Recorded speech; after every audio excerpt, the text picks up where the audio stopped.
Bonjour, je suis George Eads et je joue Nick Stokes dans la série à succès CSI sur CBS. Pendant 2 ans, George Eads a parcouru 2000 mètres entre Atlanta et Los Angeles chaque semaine. Il ratait l'enfance de sa fille pour MacGyver.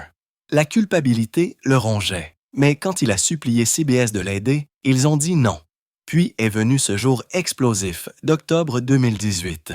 Il a quitté le plateau en plein milieu d'une scène et n'a plus jamais regardé en arrière de la même façon. Sa co-star Lucas Till a dû interrompre la production plusieurs fois juste pour le calmer. Que s'est-il réellement passé ce jour-là? Et pourquoi un père choisirait-il de détruire sa carrière plutôt que de manquer une de son histoire au coucher de plus? George Eads est né le 1er mars 1967 à Fort Worth, au Texas. Son père, Arthur Coleman Eads, travaillait comme procureur de district. Sa mère, Vivian Baker, était directrice d'école. Dès le départ, George était entouré de personnes sérieuses faisant des choses sérieuses. Ses parents se sont séparés tôt dans sa vie, mais leur influence est restée avec lui. Il a grandi en entendant des histoires de salles d'audience et de salles de classe. Même enfant, il absorbait tout. Il a appris que signifiait être responsable, comment gérer la pression et pourquoi la structure était importante. Ses premières leçons lui ont donné l'énergie calme et stable qui l'a aidé plus tard à Hollywood, où tout bouge vite et rien n'est garanti. Après le divorce, George a déménagé à Belton, au Texas. La ville était petite avec une population d'un peu plus de 13 000 habitants. Sa mère s'est remariée et George a été élevé par elle et son beau-père, le Dr. Dudley Baker, un gynécologue.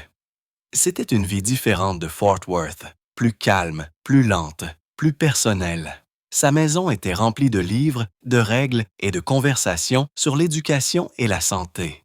Sa mère et son beau-père occupaient des postes qui exigeaient de l'intellect et de l'attention. Cette influence a façonné la curiosité de George et l'a rendu réfléchi au-delà de son âge. Il n'a pas seulement traversé son enfance, il a fait attention, et cela s'est vu dans sa façon de se connecter avec les gens. Belton lui a également donné sa première scène. Il a rejoint le théâtre. Il a joué au football. Les projecteurs lui semblaient naturels. Au lycée de Belton, George ne s'est pas contenté de se fondre dans la masse. Il s'est démarqué. Pas seulement parce qu'il était bon au football, mais pour la façon dont il se comportait. Il avait un sourire qui incitait les gens à l'écouter et une voix qui captait leur attention. Il a obtenu son diplôme en 1945 et ses camarades de classe se souviennent de lui comme quelqu'un qui pouvait s'approprier une pièce. Il n'essayait pas d'être une star. Il avait juste cette qualité que les gens remarquaient, celle qui ne pouvait pas être enseignée. Il a ensuite fréquenté l'université Texas Tech à Lubbock, où il a obtenu un diplôme en marketing en 1989. Il y avait plus de 3000 étudiants dans sa promotion, et George s'est parfaitement intégré. Il ne courait pas encore après la gloire. Il se concentrait sur des choses pratiques. Ses cours portaient sur la stratégie, la persuasion et l'art de faire dire oui aux gens. En tant que membre de Phi Delta Theta, il a appris à établir des relations et à travailler la foule. Ce n'étaient pas que des souvenirs d'université. C'étaient des compétences qui lui seraient utiles des années plus tard dans les salles de casting et les négociations de contrats. À l'époque, il n'avait aucune idée qu'il finirait à la télévision, mais chaque étape le préparait. Après avoir obtenu son diplôme, George ne s'est pas dirigé vers un plateau de tournage. Il a commencé à vendre des photocopieuses. Plus tard, il est passé à la vente de matériel de sécurité, de premiers soins pour Cintas. C'était un travail ennuyeux. Cela payait les factures, mais cela ne nourrissait pas son esprit. Un jour, coincé dans sa voiture entre 2 appels de vente, il s'est effondré et a pleuré. Il détestait la vie qu'il menait. Ce moment l'a poussé à changer. Il a emprunté la vieille camionnette de son beau-père. Les phares ne fonctionnaient pas. Il ne pouvait donc conduire que pendant la journée. Mais cela ne l'a pas arrêté. Il a emballé ce qu'il pouvait et s'est dirigé vers l'ouest, à Los Angeles. C'était plus qu'un déménagement, c'était un véritable acte de foi. Il n'avait pas de travail qui l'attendait, presque pas d'argent et aucun plan. juste le sentiment que quelque chose de mieux l'attendait là-bas. Arriver à Los Angeles n'a pas apporté le succès instantané. George s'est retrouvé à faire tout ce qu'il fallait pour rester à flot. Il a travaillé comme employé de salle de sport juste pour pouvoir faire de l'exercice gratuitement. Il a pris un emploi dans la cuisine des studios Sony, cuisinant pour les équipes et les acteurs tout en rêvant d'en être un. La plupart des journées étaient remplies d'auditions qui n'aboutissaient à rien. Certains directeurs de casting ne levaient même pas les yeux. D'autres le congédiaient en quelques mots. Même trouver un agent était une bataille. Les rejets arrivaient quotidiennement. Certains étaient cruels, la plupart étaient silencieux. Chaque mois apportait les mêmes questions. Devait-il abandonner? Pouvait-il se permettre de continuer à essayer?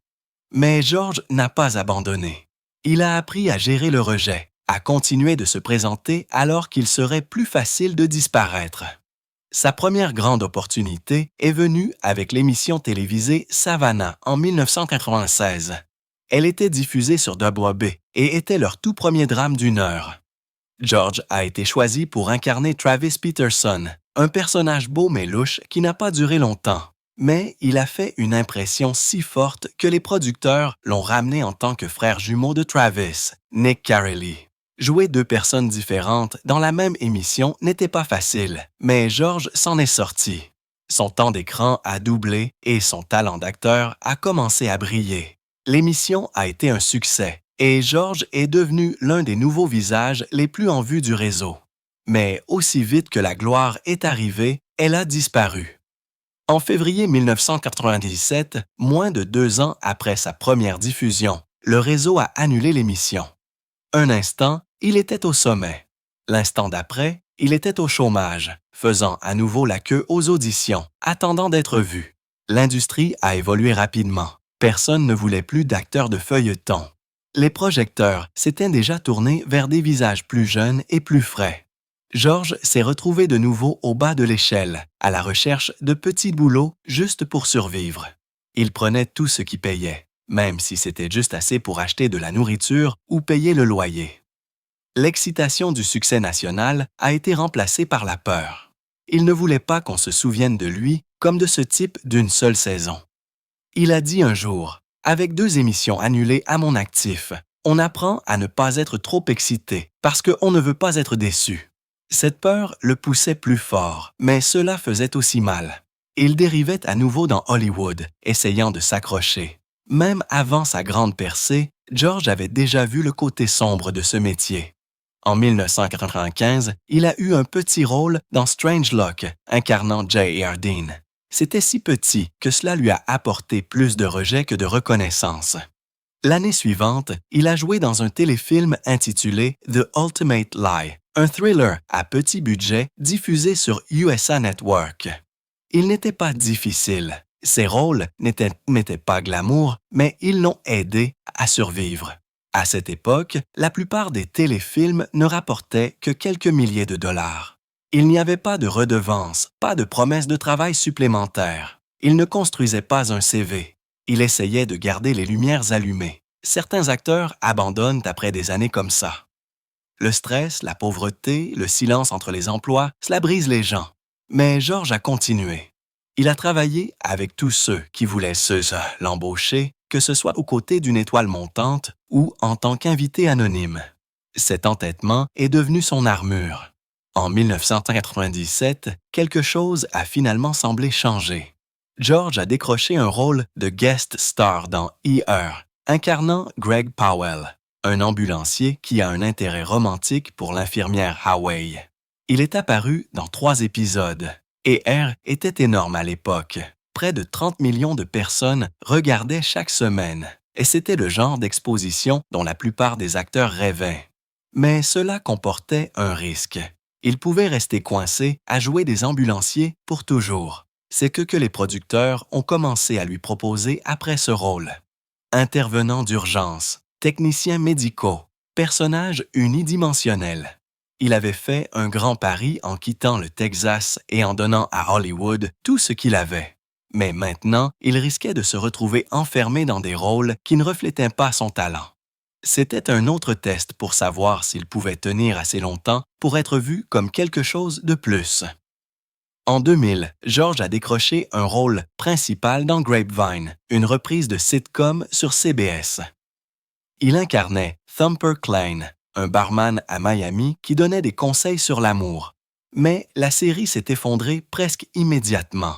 Elle a été annulée après seulement 5 épisodes. La plupart des émissions en obtiennent au moins 13 avant que le réseau ne se débranche.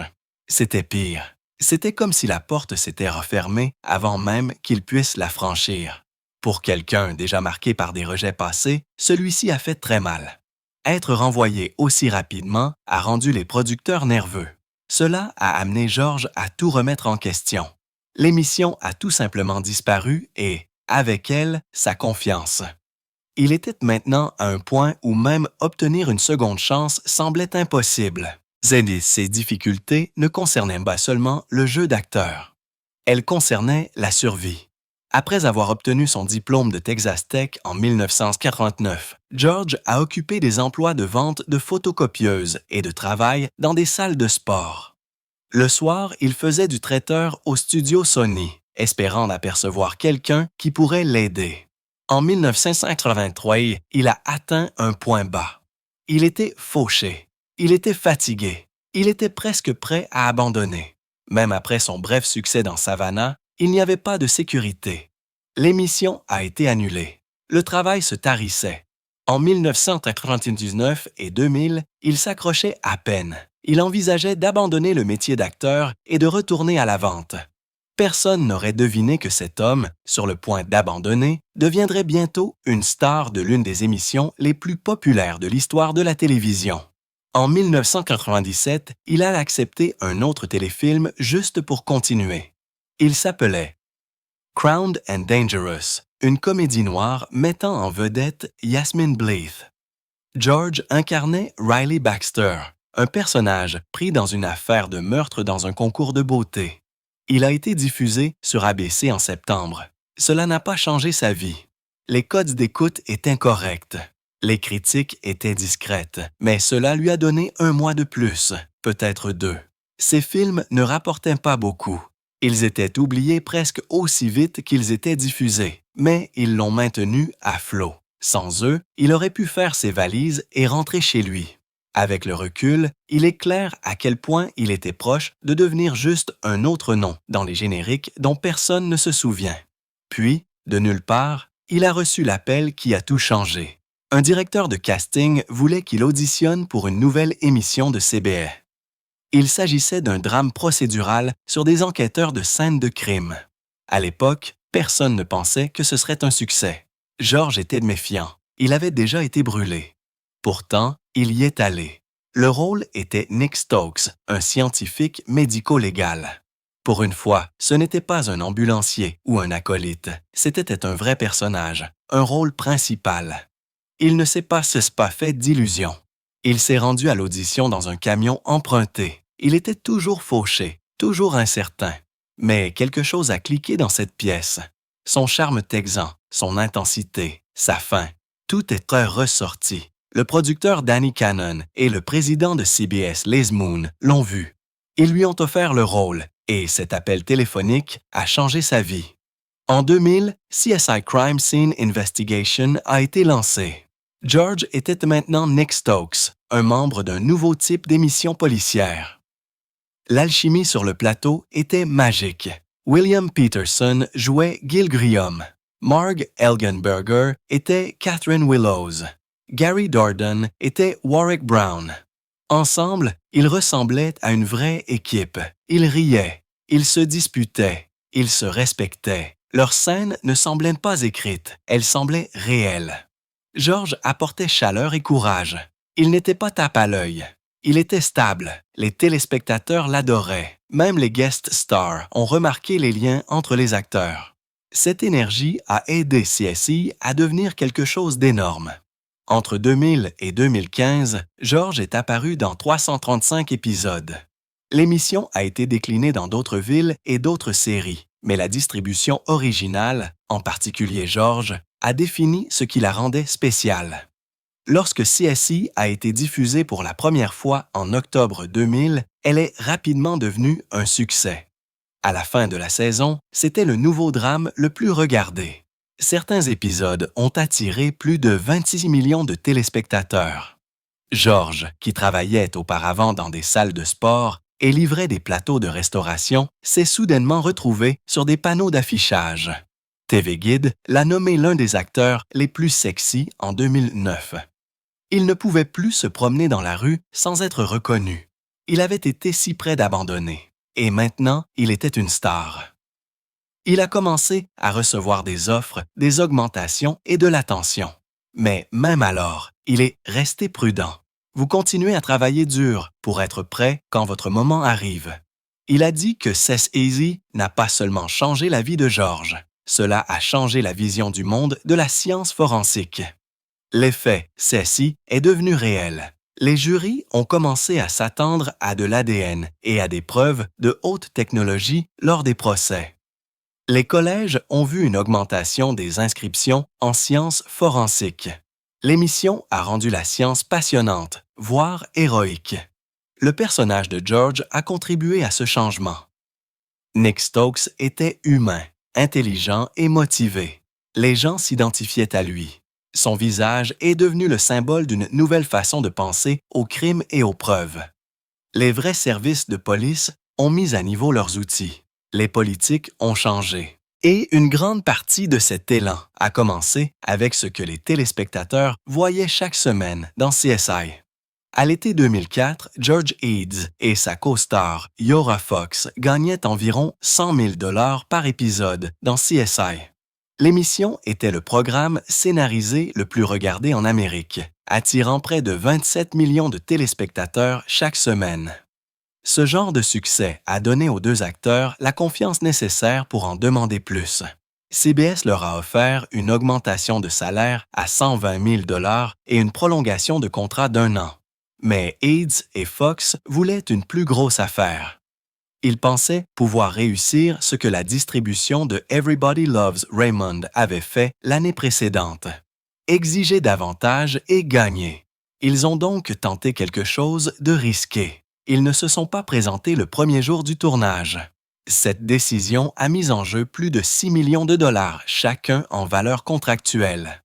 C'était un geste audacieux, mais cela ne s'est pas passé comme ils l'espéraient. CBS a réagi en les renvoyant tous les deux. Yoria Fox a été renvoyée en premier après avoir manqué la date limite pour confirmer son retour. Eads a été renvoyé le lendemain pour ne pas s'être présenté à son heure d'appel de 6h30. Le réseau n'a pas essayé de cacher ce qu'il faisait. Des initiés ont révélé à la presse qu'il ne s'agissait pas seulement de deux acteurs. Il s'agissait de donner tel exemple. CBS en avait assez des impasses salariales. Et les Mounas, le chef du réseau, voulaient que ce soit clair. Le message était simple. Personne n'est au-dessus du contrat. Mais pour Eads et Fox, leur coup de force ressemblait maintenant à une erreur qui mettait fin à leur carrière. Peu de temps après la diffusion de la nouvelle, Eads a donné une explication publique qui a surpris beaucoup de gens. Il a dit que tout était un malentendu. Selon lui, il avait juste trop dormi. Il a dit qu'il s'était réveillé avec des heures de retard et qu'il avait paniqué. Il a comparé cela à un quart arrière qui manquait le premier jour d'entraînement. Il s'attendait à une punition, pas à être renvoyé. Mais beaucoup de gens dans l'industrie n'ont pas cru à l'histoire. Des personnes proches de la production ont affirmé que les deux acteurs utilisaient peu l'absence comme tactique de pression. Les Moonves ont ajouté de l'huile sur le feu en disant que leurs avocats avaient proféré des menaces voilées avant leur absence. Eads s'est excusé à plusieurs reprises. Il a dit désolé de toutes les manières possibles, mais le mal était fait. Le réseau avait fait passer son message et beaucoup de gens n'étaient toujours pas sûrs de quelle version de l'histoire était vraie. En coulisses, Eads a essayé de faire amende honorable. Il aurait tenté de joindre directement les Moonves, espérant une rencontre personnelle, mais cela ne s'est pas produit. Moonves est resté ferme. Il voulait envoyer un message non seulement à Eads et Fox, mais à tous les acteurs qui envisageaient de résister. Les scripts étaient réécrits. Des appels de casting ont été lancés pour de nouveaux personnages. Aids et Fox étaient à l'extérieur, espérant revenir. Puis, dans une tournure que presque personne n'avait vu venir, ils ont tous les deux été réembauchés. Moins d'une semaine après avoir été renvoyés, ils étaient de retour, mais cela a eu un coût. L'augmentation de salaire pour laquelle ils s'étaient battus avait disparu. Ils sont revenus à leur taux initial de 100 000 $ par épisode. Le renvoi et la réembauche rapide les ont embarrassés, mais cela a également tracé une ligne claire dans l'industrie. Même les stars de l'émission la plus populaire ne pouvaient pas enfreindre les règles. De 2004 à 2010, Sassy était à son apogée, et George Aids aussi. Il était passé d'un acteur solide à un grand nom de la télévision. L'émission a attiré plus de 20 millions de téléspectateurs chaque semaine. Elle a remporté des prix importants, y compris des prix internationaux. À la fin des années 2000, Aids gagnait jusqu'à 275 000 $ par épisode. Cela l'a placé parmi les acteurs les mieux payés de la télévision. La majeure partie de sa valeur nette, déclarée de 13 millions de dollars, provenait de CSI. Mais même pendant ces années d'or, il y avait des fissures. Aids avait déjà été renvoyé une fois et la tension en coulisses reviendrait plus tard dans sa carrière. Pendant que CSI était à son apogée, Aids a entrepris un grand projet parallèle. Il a joué le rôle de Evil Conval dans un biopic de 2004 pour TNT. Il a été diffusé fin juillet et racontait l'histoire de l'ascension et des cascades dangereuses de Conval. Le film utilisait de véritables séquences d'accidents mélangées à des reconstitutions. Il montrait les risques physiques et les dommages émotionnels de la carrière de Neville. C'était le premier grand rôle d'Aid en dehors de CSI. Il a pris une chance en jouant une personne réelle avec un héritage troublé. Les critiques étaient maintes et mitigées, mais le projet a attiré l'attention. Les gens étaient curieux de voir Aids dans quelque chose de si différent. C'était un choix de carrière plein d'ambition et de risques. En 2009, Aids a été nommé l'un des acteurs les plus sexy de TV Guide. La même année, il s'est également classé au 39e rang de la liste des 100 hommes les plus sexy de la télévision de Body TV.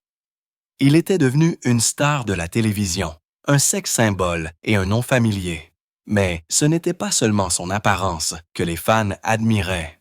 Il parlait souvent de sa vie personnelle avec honnêteté. Il a parlé de ses fiançailles avec Monica Casey et de sa gratitude de l'avoir dans sa vie. Il a plaisanté en disant qu'elle était sa meilleure amie et a apprécié le fait qu'elle n'ait jamais essayé de le changer. Ce mélange de célébrité et d'humilité l'a rendu encore plus populaire. Mais la pression pour maintenir cette image deviendrait plus difficile avec le temps. Au fur et à mesure que sa renommée grandissait, les rumeurs sur son comportement hors caméra se sont également multipliées. Certains initiés ont commencé à le qualifier de difficile. Son perfectionnisme a causé des frictions, en particulier avec les scénaristes de l'émission. En 2013, il a eu une grosse dispute avec une scénariste enceinte au sujet de la direction de son personnage. Les choses se sont tellement envenimées que CBS l'a retiré de plusieurs épisodes, dont un épisode spécial 301. Aids aurait menacé de démissionner. Le réseau a qualifié cela d'absence autorisée, mais pour le public, cela ressemblait à un autre exemple de son tempérament grandissant en coulisses. Aids a admis plus tard que le travail lui pesait. Il a dit que le sujet violent lui donnait des cauchemars. Même s'il gagnait d'énormes chèques de paie, il luttait. Il voulait que son personnage soit réaliste et fidèle aux scènes de crime qu'il dépeignait. Mais cette même passion se heurtait souvent aux producteurs de l'émission. Le drame en coulisses a commencé à correspondre au drame à l'écran. En 2004, Aids a rencontré l'actrice et productrice Monica Casey. La rencontre a eu lieu lors du tournage du film Evil Conval. Il s'est cassé le pouce et elle l'a aidé à se remettre. Ce moment a fait des étincelles. Leur relation s'est développée discrètement au cours des 7 années suivantes. Aids appelait souvent Monica, son amie la plus proche. Il a dit qu'elle ne le harcelait jamais et qu'elle le laissait toujours être lui-même. Les fans adoraient leur histoire. C'était simple, doux et rare pour Hollywood. En novembre 2009, AIDS a fait sa demande à Monica. Il a fait l'annonce lors d'une apparition à la télévision en fin de soirée. Il a dit qu'elle l'avait aidé à traverser une opération difficile au dos et l'a appelé son champion. Ils se sont mariés le 17 juin 2011. La cérémonie était petite et privée. Pas de tapis rouge, pas de presse, juste un moment de calme entre deux personnes qui avaient traversé beaucoup de choses ensemble. Leur mariage semblait parfait de l'extérieur. Puis, en août 2014, tout a changé. Leur fille Dylan est née. AIDS est devenu père et cela l'a profondément changé. Il a commencé à publier des photos en costume d'Halloween et à parler de la joie d'être parent. Certains rapports ont même dit qu'il avait quitté l'émission MacGyver pour passer plus de temps avec sa fille. Il est devenu plus discret. Des amis ont dit qu'il avait trouvé un nouveau but dans la vie, mais la joie n'a pas duré. Un an plus tard, en octobre 2015, AIDS a demandé le divorce.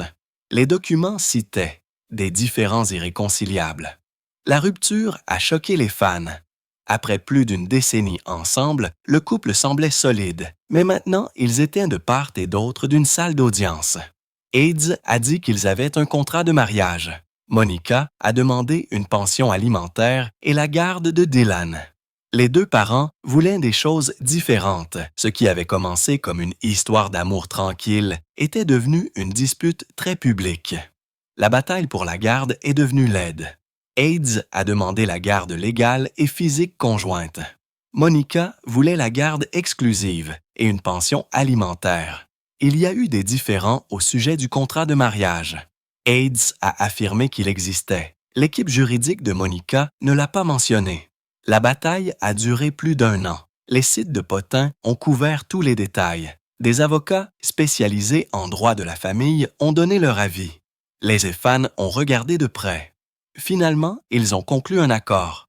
Des rapports ont indiqué qu'ils avaient convenu d'une garde partagée, mais la bataille juridique a laissé de profondes blessures. En août 2013, George AIDS a eu une violente dispute avec une scénariste de CSI enceinte de 8 mois. Il était contrarié par la direction de son personnage, Nick Stokes, et ne s'est pas retenu. Il ne s'agissait pas d'argent. Il s'agissait de choix créatifs, mais le fait qu'il se soit heurté si agressivement à une femme enceinte a fait exploser toute l'affaire. La presse s'en est emparée. Les gros titres ont mis en évidence la grossesse, avant tout le reste. Ce qui aurait pu être un désaccord privé s'est transformé en un gâchis public. Les gens ont vu cela non seulement comme un différend créatif, mais comme un déséquilibre de pouvoir. Les dommages ont été immédiats et profonds. L'image d'Aide a subi un sérieux coup. À partir de ce moment, les choses ne seraient plus jamais les mêmes. La showrunner Carol Mendelssohn a convoqué une réunion d'urgence. Elle a essayé de calmer les choses et de pousser AIDS à s'excuser. Mais au lieu de faire la paix, Aide a dit qu'il préférait démissionner plutôt que de dire « désolé ». Ce n'était pas la première fois qu'il se heurtait au producteur. Mais cette fois, c'était différent. L'atmosphère était tendue dans la pièce. AIDS a tenu bon. Il voulait que les choses se fassent à sa façon. La réunion a secoué tout le monde. Il ne s'agissait pas seulement d'une seule dispute. C'est devenu un test de pouvoir et de responsabilité dans une émission à haute pression et AIDS a échoué à ce test. Ce qui s'est passé ensuite n'a surpris personne. CBS l'a mis en congé. Ils n'ont pas appelé cela une suspension, mais c'est ce que cela a fait ressentir. Officiellement, c'était une pause. En privé, les gens se disputaient pour savoir s'il s'agissait d'une punition ou d'une protection. AIDS n'est apparu que dans les 3 premiers épisodes de la saison 14.